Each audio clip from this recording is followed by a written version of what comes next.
The 1992 through 1996, including early 97 Ford F-Series platform vehicles, have many failure points.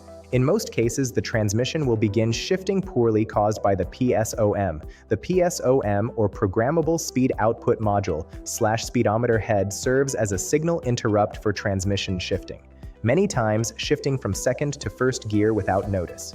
The auxiliary gauges, such as fuel, oil, temp, and voltage, can fail, but normally get stuck during failure. During the repair process, we will first bench test and verify your complaint, so please give us a good description of the issue you're experiencing.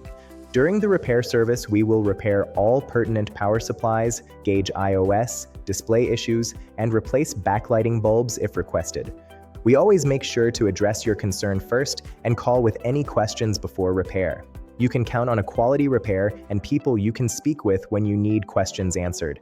If the digital odometer display has black areas, the display will need to be replaced at additional cost. We will reach out and give you options. All you need to do is start here by answering the information on this page and clicking the Add to Bag button. Then follow the prompts with your email, billing, and shipping information before paying for your repair.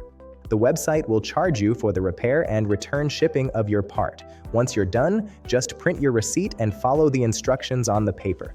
Oh, and please make sure to include a copy of your receipt within your shipment. It's the only way we know who your part belongs to. Thanks for visiting us.